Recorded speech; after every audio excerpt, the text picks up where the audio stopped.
I was thinking about the inundation of porn and graphic sexual content in today's culture. I was wondering what would be Dr. K's thoughts on how this is affecting the human mind and mental health. I feel that genuine human intimacy is going down in this day and age, but it could just be me. Sexuality is something so common and frequent to humans naturally, however, that it just seems natural that in the internet age it would be everywhere. However, I feel that, as I said, this is affecting human intimacy, and it, at least in my eyes, seems to be making sexuality and sexual experiences not as special or exciting as they should be. Just some thoughts from the community. Would love to hear people's ideas. So some of the impacts that we're seeing are, we're seeing things like pornography addiction. So we're seeing that, for example, the more likely you are to get addicted to pornography, depends on how early you were exposed to pornography and also the intensity of the pornography that you were exposed to. All right, I just want to pause here for a sec. For all the people who say that porn addiction isn't real, this is a certified licensed psychiatrist talking about the realities of porn addiction. So this is why I love Dr. K. He just gets it. Again, just a psychiatrist saying, yeah, porn addiction is real, and here's some more details about it. That's significant. So we are seeing real psychiatric consequences. So the two factors he laid out there, early exposure and then the intensity. So those are actually great metrics for somebody to evaluate in their own consumption. Am I addicted, or how addicted am I? It's funny, the first question we would ask is, well, when were you first exposed? So we're not even asking about, the frequency or how long can you go without it. We're just asking, did you get exposed at a young age? Because we know that the likelihood of developing addiction is so much higher if you were exposed at a young age. And let's not kid ourselves, most guys are getting exposed at a young age. And then the second one is the intensity. Obviously, both factors are important, but then the intensity of what you're watching, very, very indicative of the severity of the addiction. So good factors to remember, especially when you're evaluating your own situation. We're also seeing, as this person suggests, some confusion around intimacy and expectations.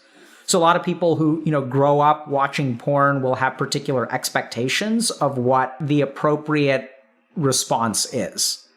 So I one time had a patient who told me that they were unable to have an orgasm when they masturbate.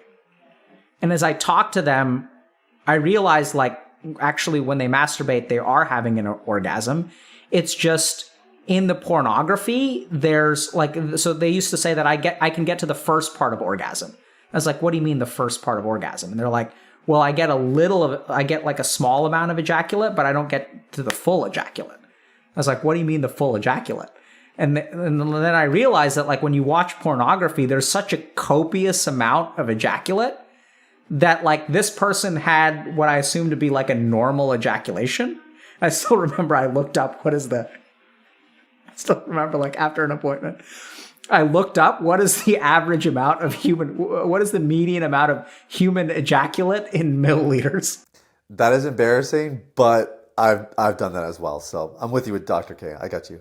And so pornography had given them this idea that orgasm is this just explosion of buckets of ejaculation.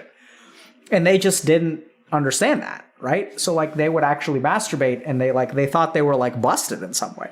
Okay, this is actually a pretty big deal. And I know for me, during my own addiction, I could tell you so many stories of things that I thought were wrong with me, with my body, just because they didn't match up to what I saw in pornography. But now with the clients, seeing thousands of guys go through our system and kind of work through the false ideologies that pornography portrays. This is very, very prevalent. Dr. Aaron Spitz, he wrote a book called The Penis Book a few years ago now. And he actually talked about, because he's one of the world's leading urologists, and so people will come to him looking for penis enlargement procedures. And he said that since the proliferation of internet pornography, the inquiries that he gets for those procedures has gone up I forget how much it was, but it was a notable amount. And it's the exact same dynamic here. You have guys who are getting conditioned by pornography, assessing their own bodies, assessing their own experiences, feeling like they don't measure up, and then diagnosing themselves like this guy, I can't orgasm, when in fact he can. or something's wrong with my penis, even though nothing's wrong at all, and this person was, average size, but they feel like because of pornography, something's wrong and they need to make something different. And another layer to this is in relationships, and maybe he's going to get into this, I don't know. But when you start talking about expectations, a lot of guys have come to us feeling sorry for themselves because their wife won't do X, Y, Z, something that they got accustomed to watching pornography, and they just assumed every girl loves doing this and this is a totally normal part of sex, when it's not, or their partner for whatever reason doesn't want to engage in it. And then they feel sorry for themselves, when in reality, if they had never been exposed to pornography, if they never had that standard set by porn, they wouldn't care. They'd probably just be very grateful for the experiences that they get with their partners. So the expectations deal is significant, whether we're talking about, the consumer and their own body and their own perception, or we're talking about the relationships and the people that they're engaging with. So the impacts of pornography, is there pornography addiction? Absolutely. Is it affecting with intimacy? I think so. And then there are all these other unexpected outcomes that we're not going to know, right? You can't predict that if people watch a lot of pornography, teenagers are going to get confused about when they have an orgasm. That's not you just can't make that prediction, but it's an effect. So that is true. When you talk about the quirks and the nuances, sure, what are they going to get confused about? We can't predict that. But we can say with pretty good confidence now, based on the data and anecdotally just seeing what's happening in a lot of the youth and young adults, that we know for a fact this will happen. It's just a question of how. Rape cases, sexual assault, all this stuff is up in teens, in the youth of our day and age, because of the pornography they're watching. So again, he's a psychiatrist, so he can't make bold blanket statements without being able to properly justify it. I think we can say for sure watching pornography young definitely has an impact. The specifics we can't predict as much, and that's what he's getting at. But don't be mistaken. We know for sure that when you get exposed to pornography at a young age, it messes you up. It messes up your brain, it messes up your expectations, and it's going to mess up your relationships. And so, what effect is it having? The short answer is we sort of don't know. So we're certainly seeing some of these things death grip syndrome. All right, in case you don't know what death grip syndrome is, this is this is basically when somebody chronically masturbates so often and with such intensity that a normal sexual experience doesn't add up anymore. So think of it like erectile dysfunction specifically caused by chronic masturbation. And this is a thing. It's like a slang term, this is a psychiatrist talking about it. So maybe it's got even a little bit more credibility than just being slang. But again, this is a very real thing. And you would be shocked at just how often guys actually experience this. And then it takes some time for us to rewire to regular stimuli. And so, there are a couple of things like this, but the short answer is is it affecting us? Absolutely. And the reason that we don't know is because pornography and sexually explicit and implicit material is evolving so quickly that we can't even study it. We can't study it fast enough. Okay, this is an interesting point. So, and again, he did actually say what I was saying earlier, which is, yes, we know it's having an effect. We just cannot quantify the exact effect it's having. It's not predictable because the way it manifests is different from person to person. That's what he was kind of saying earlier. Now what he's saying, which is a very, very good point actually, pornography is changing so much, so rapidly, that even if we did take a snapshot of, okay, today's pornography, we know that if people watch whatever it is, X amount of hours or this often if they get exposed at this age, here's the likelihood that these effects will happen. The problem is that content, what's considered mainstream and normal today, 6 months from now is probably going to be different. So a colleague of mine, she actually went through hours. She had a team, I think, even go through hours of mainstream pornography. And again, this was a snapshot, but this was back in maybe 2021 or 2020. And they compared porn, just your typical mainstream pornography, to mainstream pornography 8 or 9 years prior. So back in 2012. And what they found is that scenes that depicted violence or aggression in the earlier days of pornography were very low. It was like 20% of mainstream porn has, that wasn't the exact number, don't quote me on that, but it was a low amount. But I do remember this number. When she took that snapshot, she and her team, they vetted all, hours of mainstream pornography. 80% of mainstream porn depicted scenes of violence and aggression. So this is a great example of this dynamic that Dr. K is talking about, where that study is actually very valuable, because we can say, wow, porn is getting more violent, porn is getting more aggressive. This is why the cases are up amongst youth, because they're getting it depicted in pornography and they're trying to play it out in real life. So again, like, you can kind of see the subplots, they all intertwine here, they all blend. But to Dr. K's point, what was mainstream, even when that study was done, a few years ago, 2020, 2021, well, if you fast forward a few years, what's mainstream now has changed again. But the one thing he's not saying is that stat did not get any better. Like, if it's 80% back then, a couple years later, it's probably 85, 90%, et cetera, et cetera. And then, again, like, the intensity of the aggression and everything else. So make no mistake, this is a progression that is getting worse. We just can't quantify or qualify how much worse it's getting, because pornography keeps changing. And one more thing I'll just quickly mention. This is what makes porn different from alcohol or drugs or that kind of thing. I mean, let's think about it. Alcohol has not evolved with time. Sure, the flavors are different. The way we consume alcohol, there's more opportunities now, whatever. But it's not like we're all drinking 80% alcohol today, and back in the day, we only drank 8%, right? Like, beer is still about 5 to 6%. Your typical shot is anywhere from 20 to 40%. Like, these thresholds aren't moving as we consume more alcohol.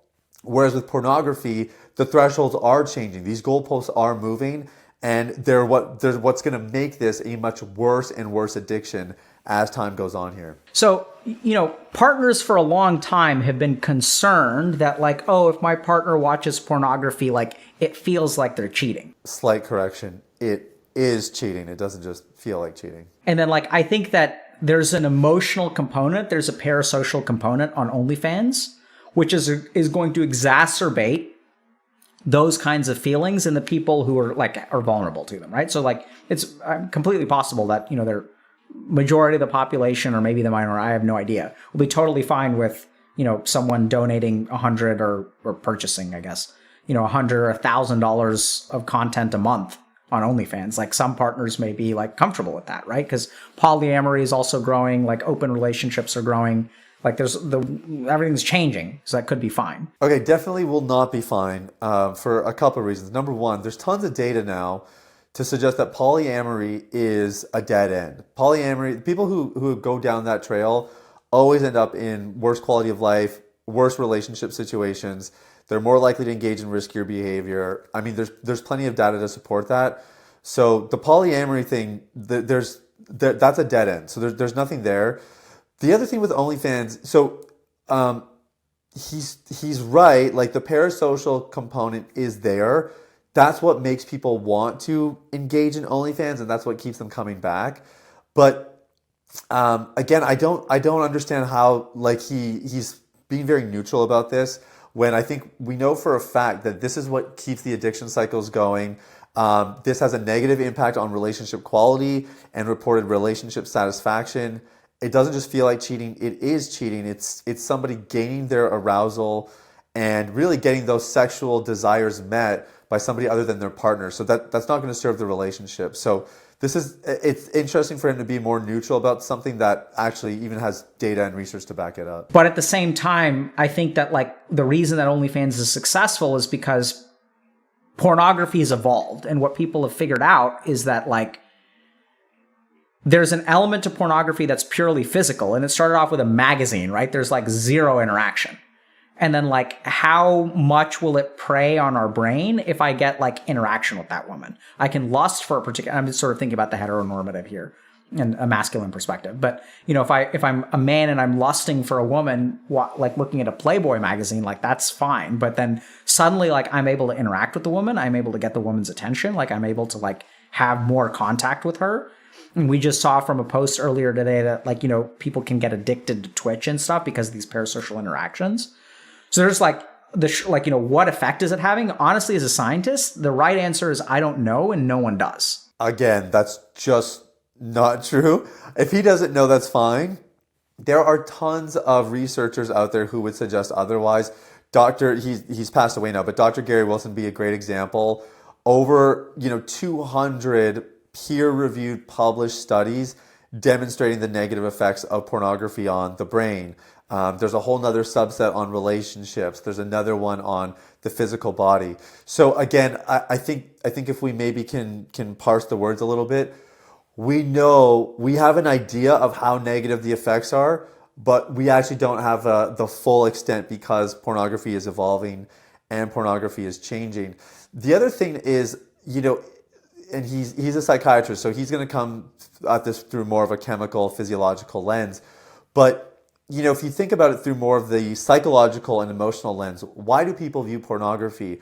Or why would somebody who's in a committed married relationship choose to watch pornography? Usually it's because they're seeking out some sort of intimacy. They want to feel wanted. You know, they're looking for something that is going to satisfy that need for connection. And when you go to OnlyFans and you sort of get this in-person interaction, it actually really plays into our need for that. And if you're in a sexless marriage, or you're in a challenging marriage, or you're just in a dysfunctional, disconnected marriage, OnlyFans becomes a great option for that reason, because it provides you intimacy with another person. It gives you sort of the illusion of being wanted by that person. And every guy fundamentally wants to feel desired and be desirable. So I think that's another dimension to what OnlyFans provides that makes it very, very difficult for men to resist. And at the same time, we are clearly seeing signs of something is changing in our brains in the way that we interact with each other. Now, I'm not going to be quite as doomsday as many people will. Okay, now again, Dr. Gary Wilson, his work is really worth looking up, Your Brain on Porn. And he identified 4 particular structural changes that happen to the brain when somebody watches pornography. So that statement's not quite right. There is actually pretty good evidence. Everyone's like, oh my God, the world is coming to the end. Like OnlyFans will be the death of all relationships. And I'm sure that someone out there believes that. But I also think that, you know, the reason we stream on Twitch is because we can sort of fight fire with fire, right? So like people can become addicted to Twitch, and people can hopefully watch Twitch, which I know sounds kind of weird, to like help themselves not become addicted to Twitch. It's bizarre. But I think that we can probably, like, we can teach people how to have healthier conversations and relationships. I've done that before in terms of, like, you know, pornography and OnlyFans and stuff like that. Like, how can you communicate with your partner? Because that kind of communication education, like, hasn't been available for most of the history of humanity. Yeah, again, I mean, I don't know exactly what he's talking about specifically, like what those conversations look like. But, you know, he mentioned like fighting fire with fire. You can't do that with pornography use. So you don't, if you're addicted to pornography, you don't fight the fire with another fire by watching less porn or different kinds of porn or whatever. The reason that you could fight fire with fire in the first place, the reason that's even an expression, is because fire needs oxygen. And so if you have 2 fires and they both need oxygen, eventually one snuffs the other out because they both need oxygen and they both kind of suffocate. One suffocates the other. But that's not the only way you can eliminate a fire, right? The other way would be to put a wet blanket on it, or to put something that's going to basically stop it from getting oxygen. That's how you quit pornography addiction. You don't fight fire with fire. You have to actually eliminate the source. And that's how your brain starts to rewire. That's how you start to have healthier relationships. That's how your life starts to get back on track. You can't fight fire with fire here. You actually need to just put the fire out. Yeah, this was a really interesting video. Love Dr. K, mad respect for what he does. It'd be cool to have a conversation with him a little bit more about this one day, because obviously we have some overlapping opinions and some different ones. Hey, I'd love to hear from you guys. Like, what do you guys agree with here? What do you disagree with? Was there any questions that came out of this? You know, obviously a very polarizing subject. Let me know in the comments. I'd love to hear from you. And if you are struggling with pornography and you're sick and tired of it, you're ready to get your life back on track, you're ready to get your relationships in order, and you're ready to become the person that you were meant to be, hit me up on Instagram. We reply to all of our DMs there. They're always open. I'd love to speak with you there, see if I can offer a little bit more support. Hey, thank you so much for watching. Make sure that you like and subscribe. And if you really did enjoy this content, I know you're going to enjoy this video. Make sure you check it out. I'll see you in the next one.